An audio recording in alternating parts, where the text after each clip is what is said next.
तो दोस्तों कैसे हो आप सभी का स्वागत है इस चैनल के ऊपर। यदि आप एसएससी या यूपी उत्तर प्रदेश यानी पीटी की तैयारी करते हो तो आप सभी का स्वागत है। यहाँ पे जो क्वेश्चन है ना प्रीवियस ईयर क्वेश्चन है और बहुत ही इम्पोर्टेंट क्वेश्चन है, उनके बारे में हम लोग चर्चाएं करते हैं। यदि आप ये रेगुलर तरीके से क्लासेस करते हो तो हमें भरोसा है कि आपका एक भी नंबर कटने वाला नहीं है। अभी तक आपने हमारे चैनल को सब्सक्राइब नहीं किया तो इसे सब्सक्राइब जरूर कर ले। तो चलिए बढ़ते हैं पहले प्रश्न की ओर। पहला प्रश्न क्या कहता है, जहाँ कानून नहीं वहाँ स्वतंत्रता नहीं, यह किसने कहा था? ये प्लेटो, मैकियावेली और जॉन लॉक। इसका सही जवाब है जॉन लॉक। जहाँ कानून नहीं वहाँ स्वतंत्रता है, ऐसा कहने वाला व्यक्ति जॉन लॉक था। प्रख्यात राजनीतिक विचारक जॉन लॉक ने अपनी पुस्तक the second treatise of government में यह कहा था कि जहाँ कानून नहीं है वहाँ स्वतंत्रता है। आ जाते हैं अगले प्रश्न की ओर। अगला प्रश्न क्या कहता है, अंग्रेजों द्वारा निम्नलिखित में किस क्रांति को फांसी की सजा दी गई थी? तो जो नीचे दिए गए हैं क्रांतिकारी, इनमें से ऐसा कौन है जिसे फांसी की सजा दी गई थी? तो इसका सही जवाब है राजगुरु गोपालाचार्य। राजगुरु गोपालाचार्य को फांसी की सजा सुनाई गई थी अंग्रेजों के द्वारा।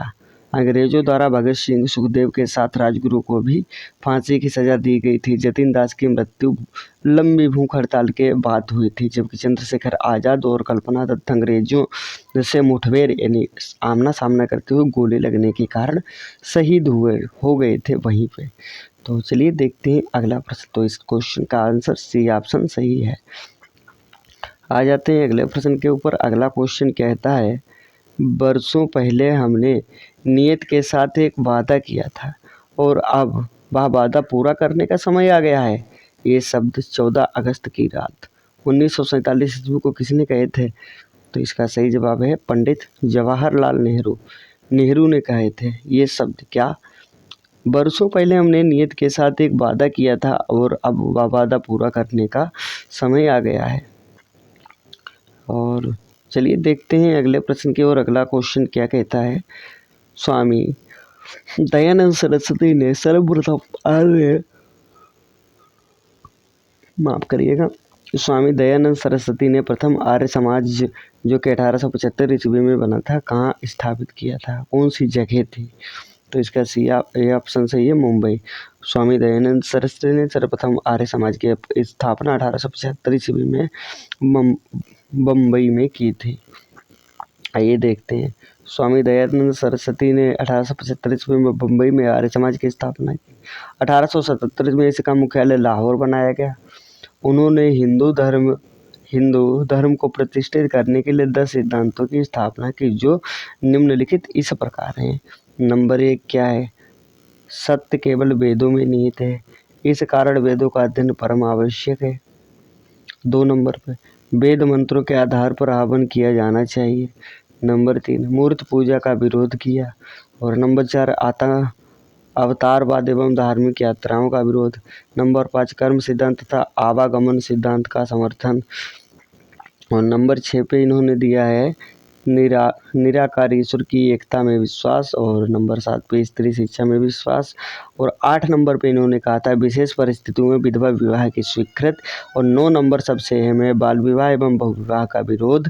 और 10 नंबर हिंदी तथा संस्कृत भाषा का प्रचार प्रसार। ये 10 सिद्धांत इन्होंने दिए थे। तो आशा ये क्वेश्चन आप सभी को समझ में आ गया होगा। तो चलिए देखते हैं अगले प्रश्न की ओर। अगला क्वेश्चन क्या कहता है। अगला प्रश्न कहता है, प्रारंभ में कितने मौलिक अधिकार दिए गए थे?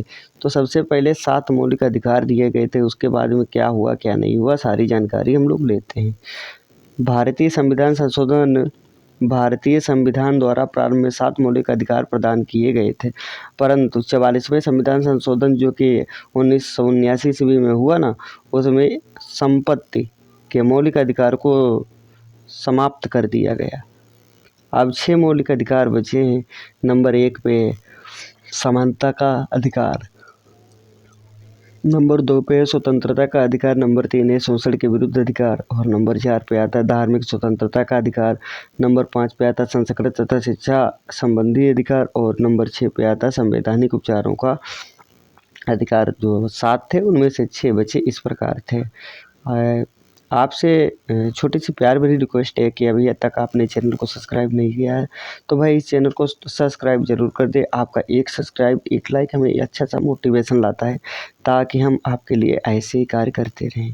तो चलिए देखते हैं अगले प्रश्न की ओर आ जाते हैं। अगला प्रश्न क्या कहता है, अल्पसंख्यकों के लिए राष्ट्रीय आयोग किस वर्ष में बनाया गया था। तो अल्पसंख्यकों के लिए राष्ट्रीय आयोग किस वर्ष बनाया गया था, तो समय था 1992। देखते हैं अल्पसंख्यकों के राष्ट्रीय आयोग के बारे में। अल्पसंख्यकों के लिए राष्ट्रीय आयोग को वर्ष 1992 ईस्वी में अधिनियमित द्वारा संवैधानिक दर्जा प्रदान किया गया था। इस आयोग में एक अध्यक्ष तथा 6 अन्य सदस्यों की नियुक्ति का प्रावधान है। इस आयोग का मुख्य कार्य संघ तथा राज्य सरकारों के अधीन अल्पसंख्यकों के विकास की प्रगति का मूल्यांकन करता है। तो ये क्वेश्चन के हिसाब से डी ऑप्शन सही जवाब है।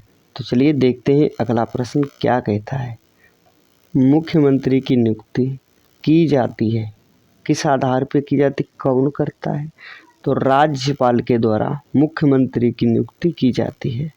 संविधान के अनुच्छेद 164 के तहत मुख्यमंत्री की नियुक्ति राज्यपाल द्वारा की जाती है तथा अन्य मंत्रियों की नियुक्ति राज्यपाल मुख्यमंत्री की सलाह पर करता है।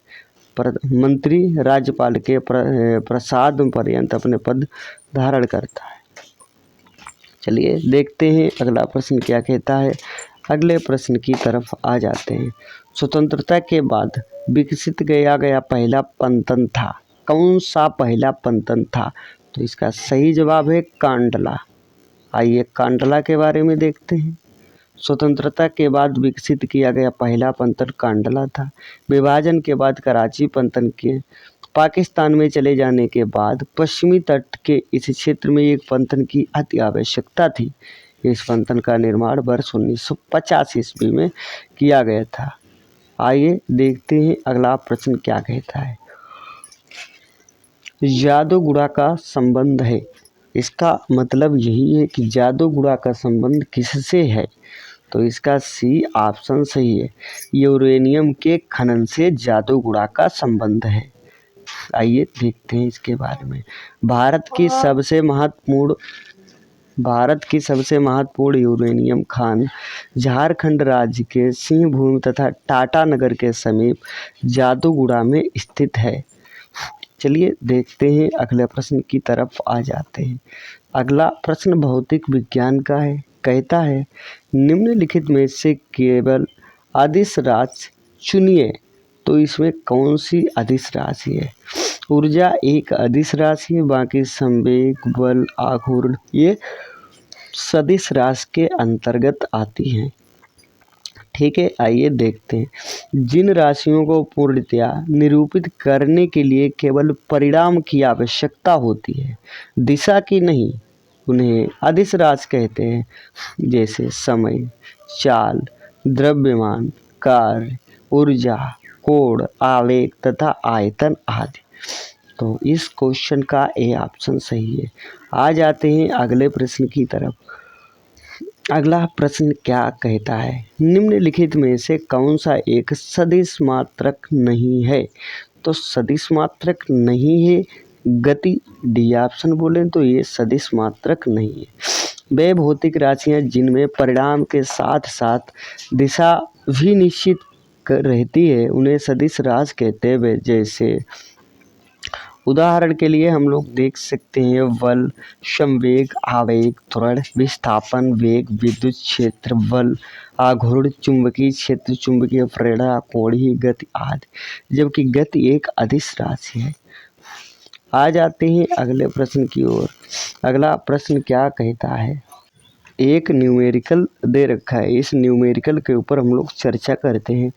90 ओम प्रतिरोध वाले किसी ताप से कितनी ऊष्मा जूल में उत्पन्न होगी कि यदि इसमें 0.3 एम्पीयर की धारा 10 सेकेंड के लिए प्रवाहित होती है, तो इसका कौन सा ऑप्शन सही है। बी ऑप्शन सही है। यहाँ पे धारा जो है ना 0.3 एम्पियर की डाली जा रही है, प्रतिरोध 900 ओम है तथा समय 10 सेकंड लगता है। तो इसमें जो सूत्र लगता है I = 2RT। तो इसको किस प्रकार से हल करते हैं, यहाँ पे 0.3 एम्पियर की धारा और यहाँ पे 2 सूत्र में लिखा है ना, वही 2 लगा देते हैं, 900 ओम और 10 सेकेंड। तो यहाँ पे टोटल 810 जूल निकल के आ जाता है। चलिए देखते हैं अगले प्रश्न की तरफ। अगला प्रश्न क्या कहता है, 1 माइक्रोन किसके बराबर होता है? तो 10⁻⁻6 के बराबर होता है 1 माइक्रोन। तो देखते हैं, 1 नैनोमीटर 10⁻⁻9, 1 नैनोमीटर होता है 10⁻⁻12, 1 पिकोमीटर होता है 10⁻⁻15, 1 फेम्टोमीटर होता है। तो चलिए देखते हैं अगले प्रश्न की तरफ। अगला प्रश्न क्या कहता है, अगला प्रश्न कहता है त्वरण का मात्रक है। कौन सा त्वरण का एक मात्रक है? तो मीटर सेकेंड स्क्वायर त्वरण का मात्रक है। आ जाते हैं अगले प्रश्न की तरफ। मानव शरीर का प्रतिरोध उष्ण दशा में लगभग कितना होता है? मानव शरीर का जो प्रतिरोध है शुष्क दशा में होता है 10⁻³ HM। तो मानव शरीर अन्य धातुओं की तरह विद्युत की सुचालक होती है।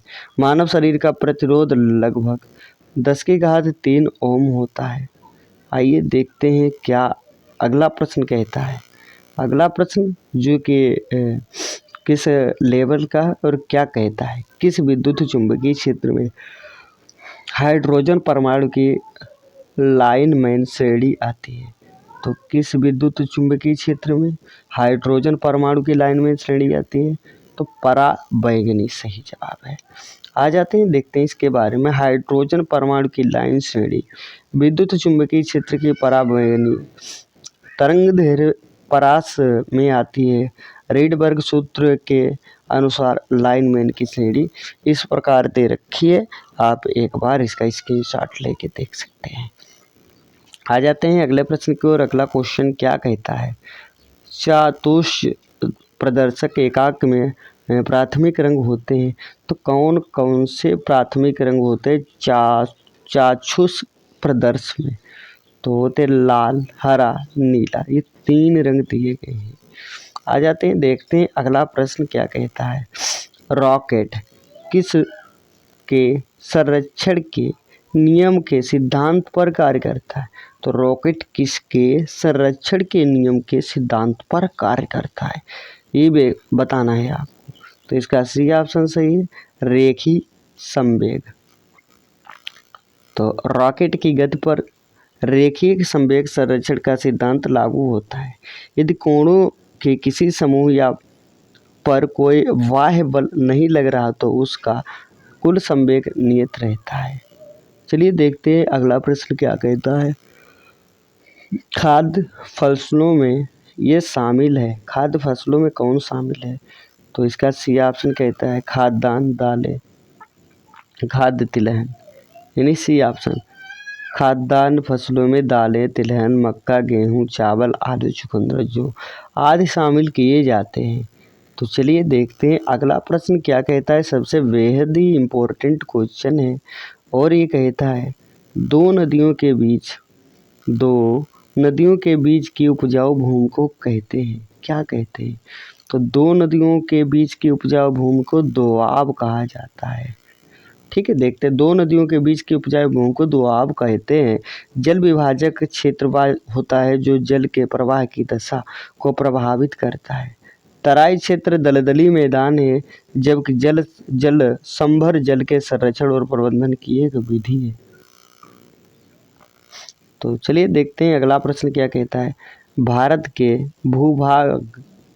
के भूभाग के कितने प्रतिशत भाग पर वर्ष में 75 से कम वर्षा होती है? तो उसका जो 35% भाग है वहाँ पे 75% कम वर्षा होती है। चलिए देखते हैं, भारत में मानसूनी वर्षा की अल्पता तथा अधिकता का सामना करना पड़ता है। जब तेज मानसूनी वर्षा होती है तो निचले क्षेत्रों में जलभराव हो जाता है तथा ऊंचे भागों में मृदा अपरदन होती है तथा मानसून की अनिश्चितता एक अन्य पहलू है। हमें औसतन 5 वर्षों में एक बार सूखे का सामना करना पड़ता है। देश के 35% भाग पर 75 सेमी से कम वर्षा होती है। आइए देखते हैं अगले प्रश्न की ओर। अगला क्वेश्चन क्या कहता है, भारत में आम चुनाव किस सिद्धांत पर आधारित है? तो भारत में आम चुनाव किस सिद्धांत पर आधारित है? प्रादेशिक प्रतिनिधित्व सही जवाब है इसका।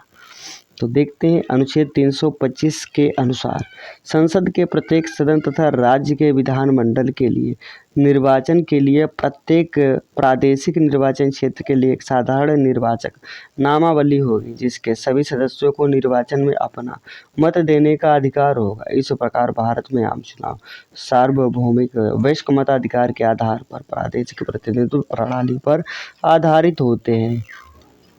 तो इस क्वेश्चन के हिसाब से जो है ना, बी ऑप्शन राइट आंसर है। देखते हैं अगले प्रश्न की ओर। कोयले से वाणिज्यिक रूप से पैदा होने वाली ऊर्जा को कहते हैं। कोयले से जो ऊर्जा प्राप्त होती है उसे तापीय ऊर्जा कहते हैं। ठीक है, देखते हैं अगले प्रश्न की तरफ आ जाते हैं हम लोग। अगला क्वेश्चन क्या कहता है, दी गई अवधि समष्टि में होने वाली मौतों की संख्या को मृत्यु दर कहा जाता है। तो मृत्यु दर बी ऑप्शन से। मृत्यु दर दी गई अवधि समष्टि में होने वाली मौतों की संख्या है। किसी भी देश या समाज में मृत्यु दर पर निर्धारित अनेक कारकों द्वारा होती है, जैसे चिकित्सा सुविधाएं, स्वास्थ्य का समान स्तर, जनसंख्या की स्वस्थ रहने की आदतें, एक वर्ष में 1000 जनसंख्या पर होने वाली मृत्यु दर कहलाती है। तो आइए देखते हैं भैया, आज की ये क्लास यहीं पे हमें एंड करनी पड़ रही है, और क्योंकि 25 क्वेश्चंस पूरे हो चुके हैं।